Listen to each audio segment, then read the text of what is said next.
And welcome, Miss Karen. You have the floor. Well, thank you, Shannon. Oops, I'm already popping ahead. My name is Karen Starbowski. I'm a financial planner, but I'm a special care financial planner, which means I primarily work with parents who have kids with special needs. Now I would jump ahead. I have to give my infamous disclosure slide.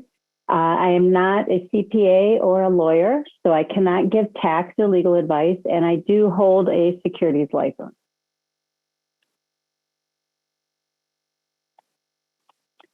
So tonight we're going to be talking about creating a life care plan. And for most of you, you're probably wondering, what happens when you're not here? And that's why we create a life care plan. We create a life care plan so someone knows how to care for your child when you're not here, so that there will be assets available, so that we're protecting those assets, and so we're protecting your child's government benefits. So that's why we do what we call a life care plan, so that we're doing all of those things. When we get started, we're looking at how the future looks for your child. And I get some of you have littles and you may not know where their ceiling of ability is yet. So some of these things we're going to be guessing at or you're not ready for. But it's just, I compare it to retirement planning with you in your 30s. You don't really know what you need to do or what you're going to need, but you know you need to start. So we want to get started regardless of how young your child is currently. So as we're planning, we're looking at medical treatments. Are there certain things that will need to be ongoing? Therapies, procedures, medications, we want to make sure they're part of the plan. Education. So is your child going to graduate at 18 or at 22? And what is your child going to do after that? What's the next step? I want to back up a step when talking about planning is, ideally we're doing a plan for, you to live a long, healthy life and die when you're 102. But we're also looking at those oh shoot moments if something happens tomorrow, that there's a plan in place to take care of your child. So when I talk about, things like education, and you'll say, well, my kid will long be out of school by the time I need somebody to help. Well, we don't always know that, right? So we want to put this plan in place for those oh shoot moments. If something happens near term, somebody will know how to care for your child and what is needed. So back to education, will they leave school at 18, leave school at 22? Oh, and then after that, what are the next steps? Will they go to a community college or a university or a trade school or a day center or a part-time job? Whatever it may be, we want it laid out in the plan so somebody knows what the next steps are. Same with employment. Your wishes and desires, for your child to have a job, be self-fulfilled, have some money, maybe have full-time employment. Now, again, if we have littles, we don't know what they're going to be able to achieve, but we want that all part of the plan. Housing is always one of the most stressful things that we talk about. Housing is a challenge. I'm not going to sugarcoat it. But we are very fortunate in Arizona that more and more new types of housing are being developed. So there'll be more and more options in the future. But what I always tell parents is start looking before you're ready. So, your kiddo is 18 or 25, you still might not be ready for your kiddo to leave home, but start looking, get ideas of what's out there, get ideas of what things would suit your kiddo best. Again, we're looking at those oh shoot moments. We want to make sure that the person who takes over knows what type of housing you want your child to live in. And then, of course, transportation, travel, social, recreational, we want to create a plan that's well-rounded for your child. It's not just about food, clothing, shelter. We want to make sure they have a well-rounded life and can enjoy the things that they want to do. So we want to make sure that's also included in the plan. So this one's super important. So in the beginning, I said, we want to protect those assets and we want to protect government benefits for your child. So most of you are probably aware that when your child turns 18, government benefits are based on their resources, and your child cannot have more than $2,000 to their name.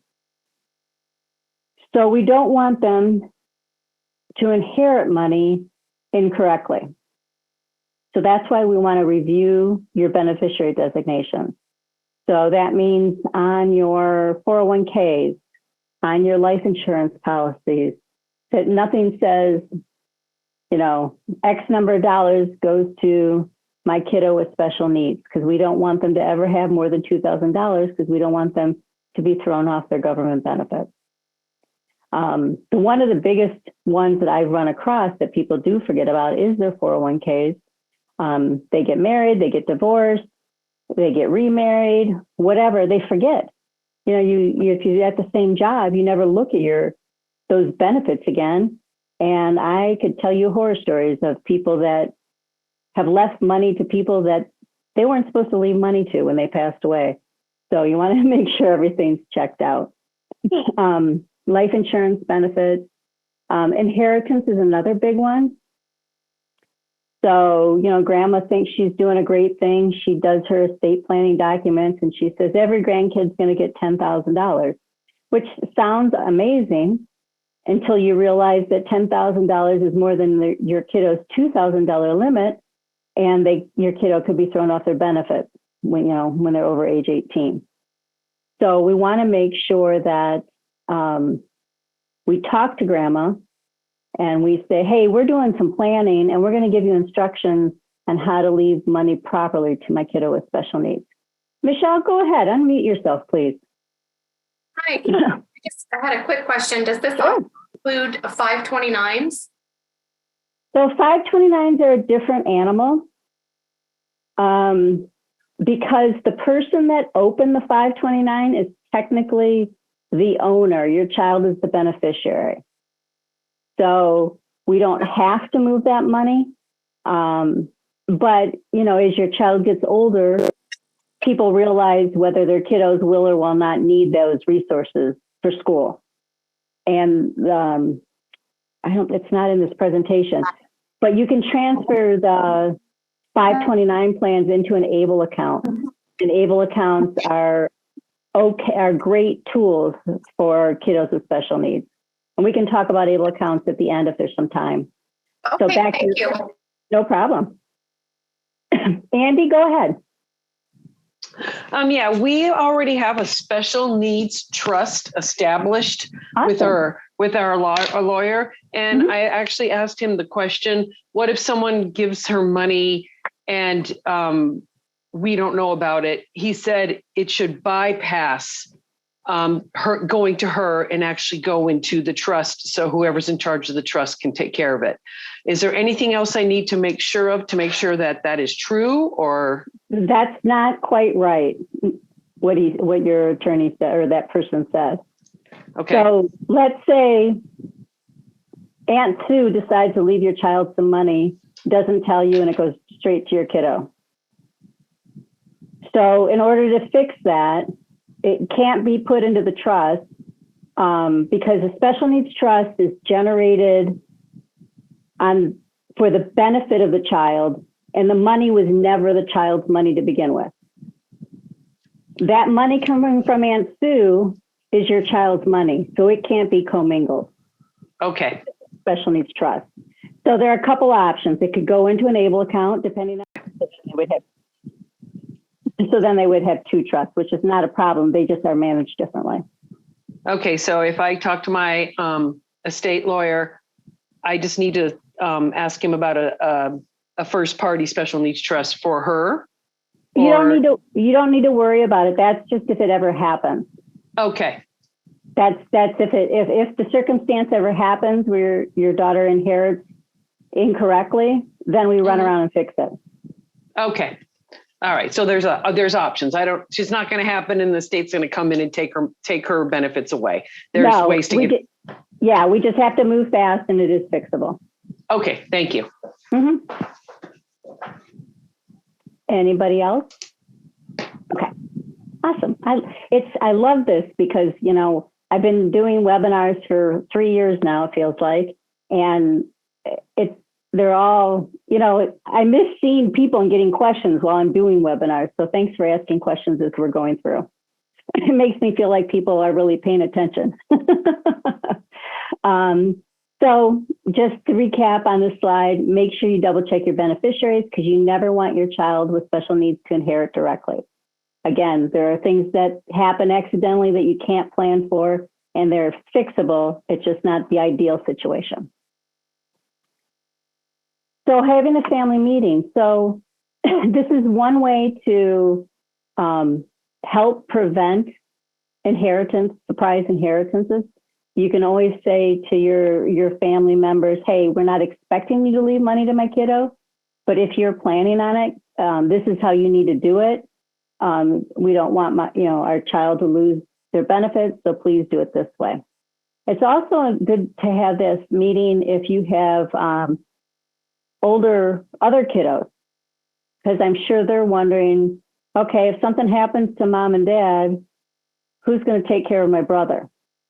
So let them know, hey, we're putting a plan in place and this is who the guardian's going to be. And this is where, there's going to be funds and here's the plan. And it just helps relieve stress in the family. So you want to create a team too. So I am the first bullet.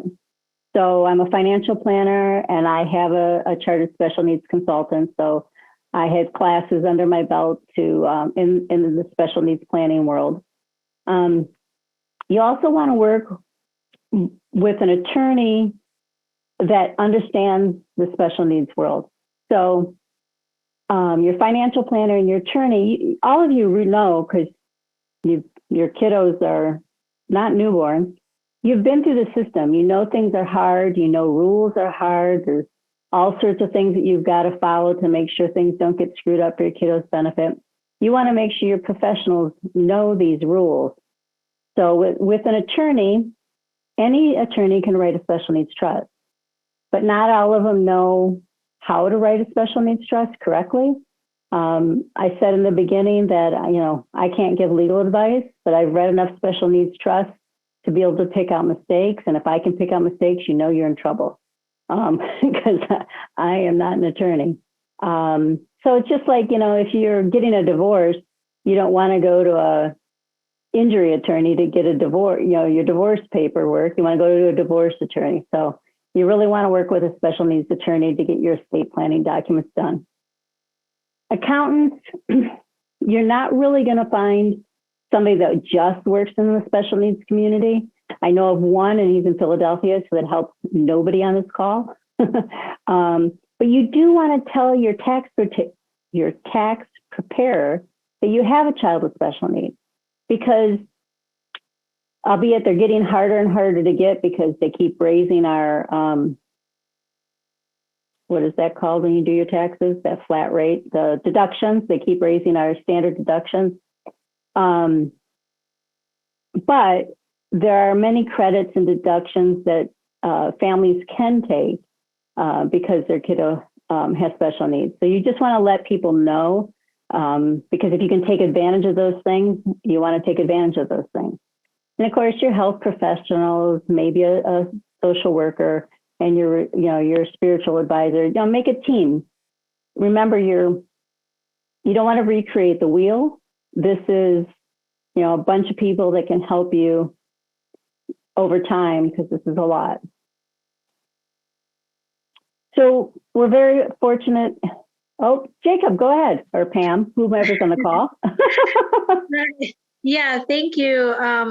Do you have good resources for those things, maybe at the end of the slide, or how do we find those type of, like you said, those special needs trusts that is not just an attorney who says he can do it, but doesn't know?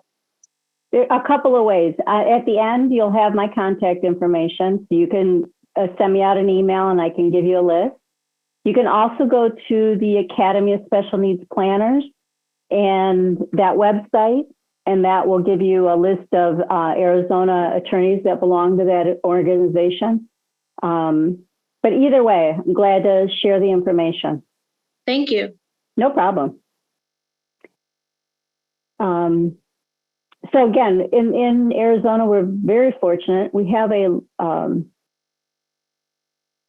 large nonprofit and support groups population to help everybody. So, don't recreate the wheel. Fortunately or unfortunately, somebody has gone through all these things before you. So, don't break your neck trying to start from scratch. I'm sure somebody's already gone through what you've gone through, and, make contact with people, whether it's through a Facebook group or through a nonprofit, to get assistance and guidance. There are a lot of support groups I know for parents, for grandparents, for siblings, for the kiddos. I mean, we have a good group here. We have a lot of great newsletters. That's another thing. If you guys want to be on my newsletter, send me an email. You'll get my contact information at the end. Glad to put you on that. But don't recreate the wheel. We all have enough stress in our life. Go to these resources for your assistance. I don't know, to toot another nonprofit is the Autism Society of Greater Phoenix. They have a great website with a lot of videos and a lot of information. So use it. All right. So when I said in the beginning, we're trying to protect government benefits, that pertains to this slide. So on the left-hand side, these are things we're entitled to over time. You're entitled to, retirement income because you've worked and earned more than 40 credits. You work and you've reached 65 and you qualify for Medicare. You may have worked and unfortunately been injured, so you qualify for disability insurance. You may have been unfortunate and lost a spouse, you'll get a survivor benefit. And I'm going to leave this bottom bullet here for a second. On the right-hand side, these are the benefits that we are trying to protect for your child when they turn 18. So right now, SSI is $914 a month. Now I realize that is not going to, enough money to sustain one person to live on every month, but it's better than zero. And if you think of 914 times 12 times 30, 40, 50 years, that's a lot of money we don't have to plan for. And that's why we're protecting those benefits, and the insurance. And if over time they, do live independently or semi-independently, they might want food assistance or even Section 8 housing. I have a couple of families, well, more than a couple now, that do Section 8 housing for their children. So we don't want to lose those benefits. So I mentioned here SSI. So when your child turns 18, they're going to apply for Social Security, or you're going to help them apply. And then when you or your spouse collects your retirement after age 62, 67, 70, whenever it is, your child is going to convert from this SSI to what we call Children's Disability Benefit. This Children's Disability Benefit is going to give them a raise, which means, they're going to go from 914 to 50% of your Social Security income. Now, that doesn't mean we're taking it away from you. It just means that's how they calculate it. So again, these are resources that we don't have to plan for. Now, when you pass away, your child's going to get another raise. They're going to get up to 75% of your Social Security benefit. So, that's a chunk of change over time. And that's why we're, want to protect it. Now, once your child's been on this Children's Disability Benefit for 2 years, regardless of how old they are, they could be 20 or 50, they're going to qualify for Medicare, which is, again, a huge benefit with insurance that we don't have to plan for. Go ahead, Andy. Yeah, just a quick question regarding the Social Security.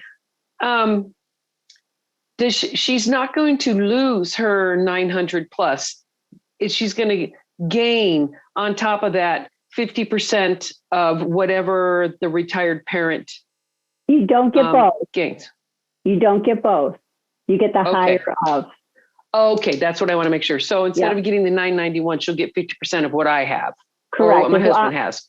Right. As long as it's more than the current SSI amount. Correct. Okay. What if both me and my husband were retired? Does she get both 50% or just the higher of the two?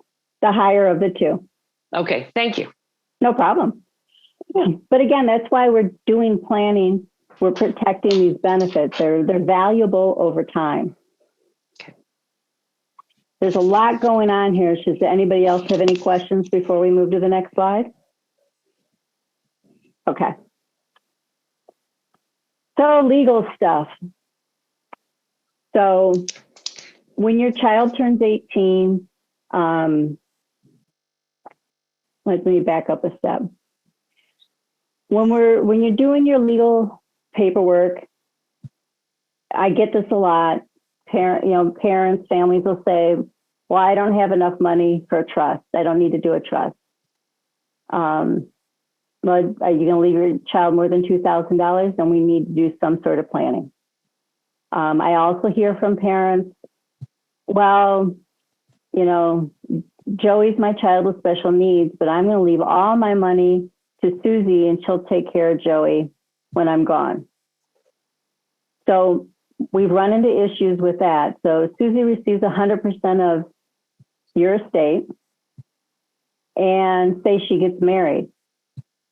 There goes 50%, and then she gets divorced. There goes 50% of what you had given her to take care of your son. What if your daughter then gets in a car accident and gets sued? There goes that money. What if she becomes fiscally irresponsible and has to file bankruptcy? There goes that money. And believe it or not, I've seen this. What if she decides, to heck with this, I'm tired of taking care of my brother, and takes the money and runs? So that's why we do planning.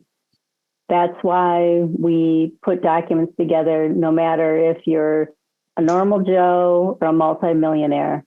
Putting your legal documents together are really important. Granted, if we don't have anything special, they don't have to be complex. They just have to be put in place. A will is a good place to start. It's not a complete package when you have a child with special needs, but in your will is where you're going to put, if you choose guardianship, and we'll talk about that in a minute, that's where you would put your successor guardians would be in your will. Remember to review these regularly because laws change and people in your life change. So, don't forget that. One of the other things that I also get from parents is kind of that, I'll just say it, kind of a panic. Well, I don't know who's going to take care of my child, when I'm gone, in the future, 20, 30, 40 years from now. Well, we don't know who's going to be in our life that far down the road. People change, move, pass away, all such sorts of things happen. So when you're doing your planning on the legal side, think 5-year increments, roughly. So if something, heaven forbid, happens to you in the next 5 years, who would handle all these things? Don't think, 20 years out, 30 years out, think of next 5 years. And then in 5 years, sit down and go, okay, are these people still in my life? Are they still people that would want to help with my child? Still people I would like to help manage the money, all of those things. So kind of keep that in mind when you're going through the planning process. I'm going to go through more of these things individually as we go through. Pam, go ahead. Yeah, sorry, this was kind of, you talked about it earlier. I was not sure if you were going to, answer it later. So I was trying to wait to see if you were. So like with the beneficiary info and all of this information with like the letter of intent and all that stuff, I guess I want to say what does need to be done I mean, like, I do have life insurance, and that money states that it's going to go to my son. So what should it do instead? Does it need to go to a special needs trust or It does. It does need to go to special needs trust. So we're going to talk about a special needs trust in the next slide more in depth. Let's see if I can do this with my hands and being not in front of you guys. So you set up a family, a will. You set up your will for yourself, or you set up a trust, or you set up a will that pours over into trust. I know it's complicated, but you do those documents. And then you decide in those documents how much is going to go to your child with special needs, and that would flow into a special needs trust. If you have more than one child, then and you're okay with them inheriting directly, you can say, okay, child 1, 2, and 3 gets these percentage of my estate, and child number 4, who has special needs, gets this percentage, and that money goes into a special needs trust. I can't see faces, so I hope that made sense. And then that's special because the money is going into a special needs trust for the benefit of your child. It can't be used against them to take their benefits away. Go ahead, Pam. Did you want to follow up? So basically, we can put money in a special needs trust and also the ABLE account as well, and they can't use that against them? Correct. Okay. Correct. Now, keep in mind, too, that many people don't put any money into the special needs trust until they pass away. So, those life insurance policies, those 401k policies, whatever asset you have, may not flow into a special needs trust until you pass away, and that's okay. That's a proper way to plan. We're normal Joes. We don't have, we're not millionaires, so most people don't pre-fund their special needs trust. You can have it open an ABLE account now. The age is as long as your child was diagnosed before the age of 26, and that's going to go up to 46 in 2 years. But as long as your child was diagnosed before the age of 26, money can go into an ABLE account. And that doesn't hurt their benefits either. So it's a great thing to have. Go ahead, Andy. We do know that our daughter is a beneficiary on her grandmother's trust. Okay. Do we need to contact a lawyer to make sure that that beneficiary benefits goes into her special needs trust, or maybe to an ABLE account? Do we need to set something up like that, or what would you suggest? If your family sets up a special needs trust and it's Andy's child's special needs trust dated such and such, then you can let the grandmother's attorney know that, and they can do an amendment to the grandmother's trust. Okay. Okay. Thank you. No problem. This is a lot. This is like a half-day seminar, so go ahead and ask questions if you guys have questions. I know the legal stuff isn't great; it's hard. Go ahead, Pam. I'm sorry. No, it's okay. I feel like he was just diagnosed again because I didn't know some of this stuff, and I feel like I'm back at square one again. Do I go to just any typical bank to set up this stuff, or where do I go? So, let's see, how do I start? So, from the legal side, we go Call to an you attorney. later? I can. Yeah. Well, let me see if I can give an answer that'll help everybody. But I'm trying. So from the legal side, we know that an attorney will draw up those documents, and they do a great job and make sure everything's I's are dotted, T's are crossed, and you leave with a pretty binder. But if we don't do the financial side behind that, then all you have is a lot of paper and a pretty binder. So to make sure everything goes into that pretty binder, into that special needs trust, that's when we're doing the beneficiary. So if you have life insurance, if you have for retirement plans, assets, you're going to change your beneficiaries to reflect what percentage goes in the special needs trust, what percentage goes to your other kiddos. As far as wow, all of a sudden I can't talk.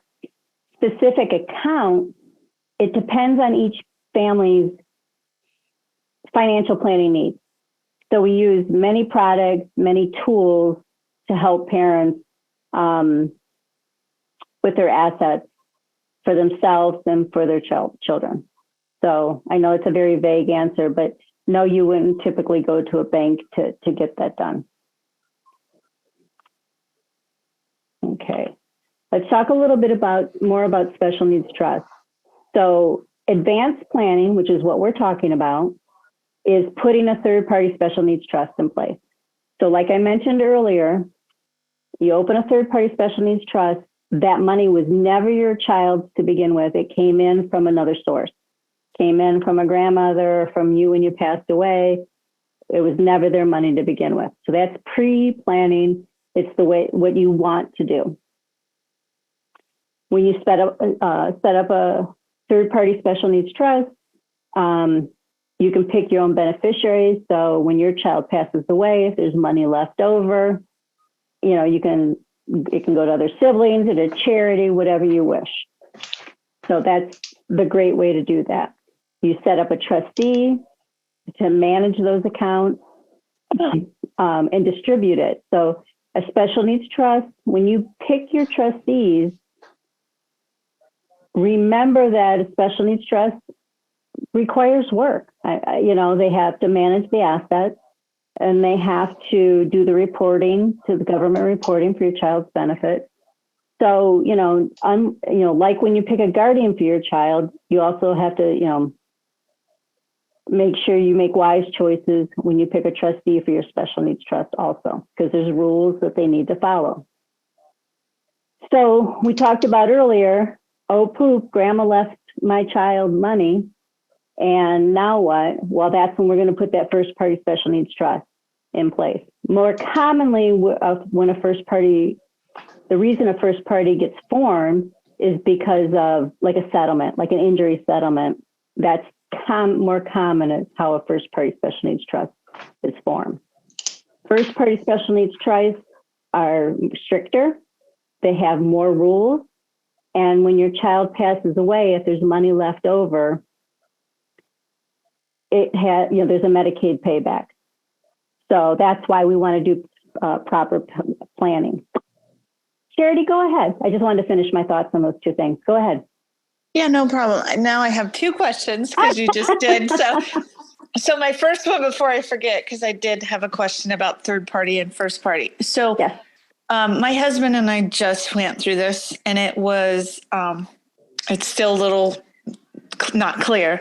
But when you said pick a trustee, we just picked a trustee for our entire trust, and then he wrote a special needs trust within the trust. And so wouldn't the trustee be the same, or was I supposed to appoint a special trustee for the special needs trust? It does. They can be the same person or they can be different people for your trust. It doesn't, you just want to make sure that the person you pick knows what they're getting into. Okay. That's helpful because I didn't really understand that if they did explain it. So this is helpful. And then the next question I have for you is, how do I know if I have a third party special needs trust or first party or whatever kind of party trust? I would lay money that you have a third party because you're pre-planning. And you can double check it by looking at your trust paperwork, and it's either going to say supplemental special needs trust. Okay. Thank you. Oh, no problem. But like I said, you're doing pre-planning, so odds are it's a third party. Dave, go ahead. Yeah, thank you for putting this on. The question I have is, I have done a trust for the family, and I have a special needs trust embedded in that. Okay. I'm going to back up here a little bit. On the life insurance policies, I did not adjust those accordingly. So what I hear you saying is in the beneficiaries, if my primary beneficiary would be my spouse, first position. Correct. Then Right. second position, I should list the family trust would be the second position, not an individual's name if I want it to flow into the trust. Correct. And then the trust would then take care of the disposition of everything thereafter. Correct. Because you have an embedded special needs trust. Yes. Okay. Thank you. Mm-hmm. Sherry, did you have another question? I'm sorry. No, I'm sorry. I forgot to lower my hand. No problem. I just wanted to double check. So there's also something called a pooled special needs trust, which are also a great tool.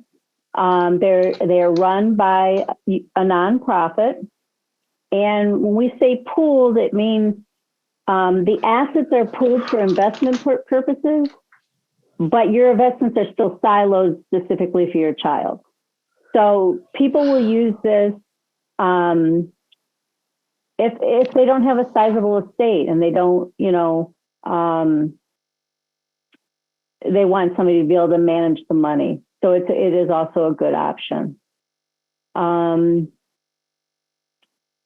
Let's see. I think that was everything in the slide I want to cover.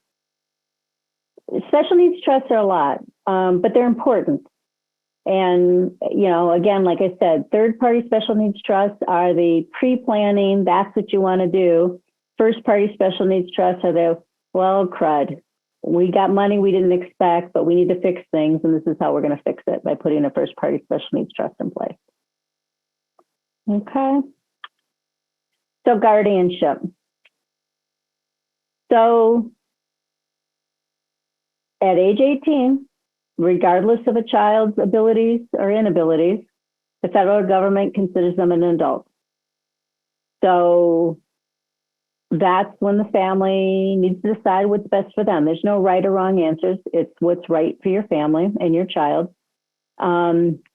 The guardianship is basically if you believe your child cannot make good and safe decisions for him or herself, then guardianship is probably the way to go. In Arizona, we do have limited guardianship, so you can do carve-outs for voting and driving, so that they are, still allowed to do those things.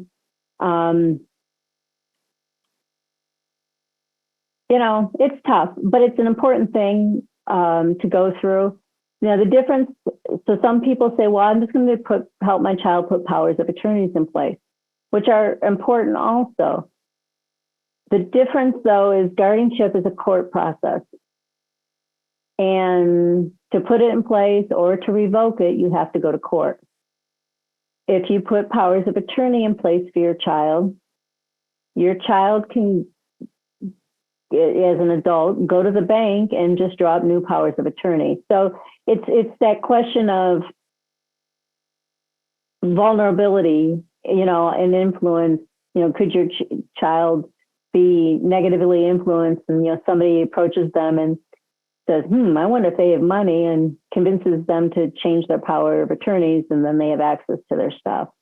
So I'm not pushing guardianship. I'm just telling you what the difference is between the two.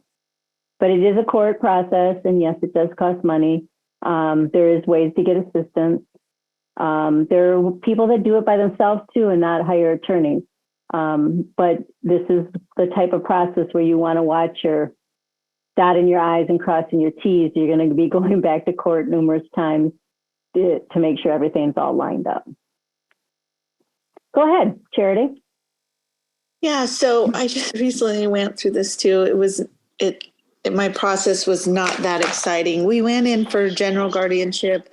Anyway, it doesn't matter. It was a little complicated. My question is, I really wanted limited guardianship because I wanted him to be able to vote, and I wanted him to be able to drive eventually if he was interested. And so my question to you is, when we got the final paperwork, the judge awarded us the medical, and he awarded me to be able to apply for benefits. And not educational and a few other things. My question is, I've debated if I should get power of attorney for the financial decisions because somebody told me because I have power or whatever it is, guardianship of benefits, then the benefits would come to me and then I would manage them. But I don't see the difference between that being a financial management.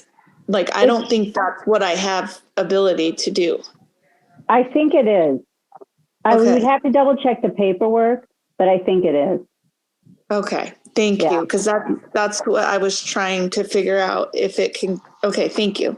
No problem. And in the future, if you think your child is ready to drive, and maybe they take the simulation class and the doctors say it's okay, you can go back to court and change that. So don't think it's a forever thing. Well, he actually changed it to limited. So we went in with general and the judge changed it and we didn't get everything we originally wanted because he changed it to limited and just checked a bunch of boxes. So I guess that was where it got a little difficult. Gotcha. Yeah, I've heard that. Get everything recently. We wanted. Yeah, I've heard that recently that the judge in probate court is doing things a little bit differently lately. So, yeah. Yeah, it was different than we anticipated for sure. Yeah. Andy, go ahead. Yeah. My question is with the guardianship. We got full guardianship of our daughter. She is 18 and we did get full guardianship of her. However, do we need additional legal documents to make sure that her financial responsibility, which is 100% under me and my husband, to go to me and my husband die in a plane crash? Do I need additional? Okay. Yeah, you want to put a successor guardian in your will. Okay, I think we do have that. I just want to make sure that's enough with all that we're talking about now. That's enough to cover her Medicare responsibilities and her financial responsibilities and all that. That covers it all. Yes, it doesn't recover the assets. It doesn't cover the assets in her special needs trust. That would be the trustee of her special needs trust. But for her guardianship, yes, that's how it would be done. Okay, thank you. No problem. Thank you. Okay. So you've identified stuff and you're like, okay, how are they going to know how to care for my child? Because I'm the parent and I'm the only one that knows how to care for my child. Hold on 1 second, Pam, okay? So that's where the letter of intent comes in. The letter of intent is not a legal document, but it can be used in court to provide information. The letter of intent captures all the detail about your child. So it could be as simple as, here's my child's doctors, their medications, their therapies. You could add in there, don't ever go see this doctor again because he had a bad experience there. It could be your child's likes and dislikes and triggers. I got to wear a blue shirt on Tuesday and I need to go to baseball games. And this is the type of housing I want to live in. And I practice this religion. That's all captured in a letter of intent. So if you think of all the things that you know about your child that other people don't, that's what you want to capture in the letter of intent. And we always recommend doing this in a Word document so that next year you can read it and go, oh, well, we have different triggers, or a new allergy popped up, or we had a bad experience at this dentist, so we want to make sure he never goes back to this dentist. I've seen people put videos in their letters of intent to show examples. I've seen pictures. So letter of intent is what you want to capture. I've even had, I'll be stereotypical here, the dad is the income earner and the mom is the caretaker. And, something happens to mom, we're in a meeting and dad, I've had dad say, you need to do a letter of intent because if you're not here, I don't know all these things. So it could even help the remaining spouse. So letter of intent, super, super important when you're doing your planning. Pam, you had a question, or was it Andy? Who was it that had a question and I wanted to start the slide? Yeah, it was Pam. Okay. I'm sorry. No, it's okay. Hold on, I'm trying to remember it. So I've printed out the documents for the guardianship and I'm starting to read all those and figure out what all we need. But the question came up with my husband and I is, okay, guardianship has this ability of like what we need to do to help, but like once, say I'm awarded guardianship, and I'm charging rent or I'm doing this things and that thing, what as like my husband's role, if he'd say he's not guardian, like what is he legally obligated to provide? So like as parents, we're legally obligated to provide XYZ. But once we become guardianship, are we able to go like, well, yeah, use your money for food or use your money for clothing, or is that still? Well, if you guys are still married, you guys could do co-guardians. He's not his biological father, so he was not sure. He's still not sure about like if he should do guardianship as well. Okay, so we're getting in a little bit. We may want to talk to an attorney because you're getting some interesting life details that I don't want to overstep on. Sure. So you might need the advice of an attorney to make sure things get done properly. Right. Yeah, Okay. because the biological short version is the biological dad has to be notified. Right. So right. Yeah. And he's already like he already knows and he's already said like I'll sign off on whatever for you to be his guardian.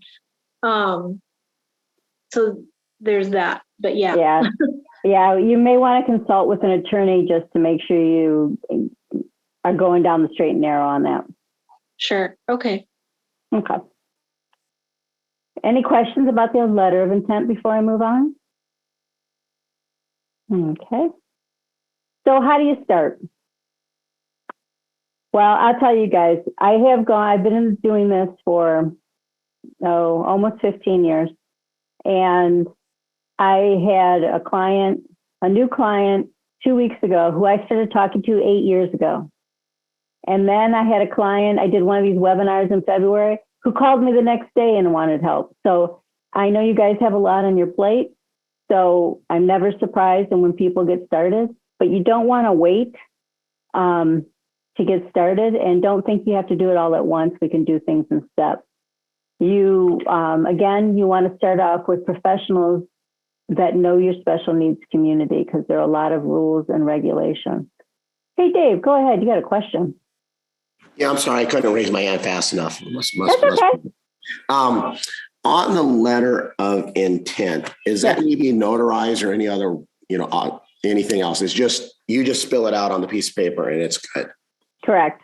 Okay. You can sign and date it because even in Arizona, you can write your own will. That's valid if it's handwritten. It doesn't even have to be notarized. So just, it's not a formal legal document, but like I said, it's a great tool to use for people when you're not here and to provide to the judge if there's any questions on what your wishes were. Okay, thank you. No problem. So how can I specifically help? Again, I've been working this field a long time, so hopefully I know most of the rules and regulations. If not, I know people that can help me. Introduce you to different nonprofits in the Valley if you need assistance, if you're looking for different events, if you're looking for work studies, all sorts of different things. I can introduce you to special needs attorneys here in the Valley. And more importantly, I told you about that pretty binder with a lot of paper in that the attorney sends you home with. But this fourth bullet is, how I can be a huge help is helping you come up with funding options so there'll actually be assets in that special needs trust when you pass away. So, get people to help you that know the business or know your community. Yes, you are the expert about your child, but we're going to prepare a plan so that somebody else can be the expert if you're not here. And the most important thing is just get started. get started. Don't wait until it's too late. I mean, as weird as the pandemic has been and was and is, it brings to mind is, life can turn on a dime. So we want to be ready. Here's my contact info. I'm not sure if Shannon will send it out too, but I'll leave it up so that you guys can copy it down. Feel welcome to contact me if you want to get started, if you have questions, if you need resources, whatever it may be. Any last questions? We have about 6 minutes left. This is Charity. I just had a quick question. I joined late, so I wondered if this was recorded and will be sent out to parents. Yes, It will be. Yep. Thank you. and we won't penalizing you for being late. Thank you. I'm just glad so many of you were able to make it. This is awesome. It's the one of the good things that did come out of the pandemic is we all learned how to do Zoom, and it makes it easier for you guys. I know sometimes it's hard to attend things because of childcare and work and all of that stuff. So I'm glad we have this resource for all of you. Thank you very much for your time. No problem. Yes, Anybody? thank you. Any other questions for Ms. Karen? Connie, go ahead. I just have a question. So I didn't, like she said, I didn't catch the first two slides and when you were talking, but you're saying this will go out to the parent. Yes. Yes, ma'am. Yep. Okay, You can look for it on Parent Square. So we'll turn it into like a YouTube video so it's easily accessible. And then Ms. Karen will share her slides. And so you'll get both of those and it'll come out through email in Parent Square as well. Thank you so much. No problem. Anybody else? I want to thank everybody. This was awesome. And thank you, Shannon, for having me. Yes, you're so welcome.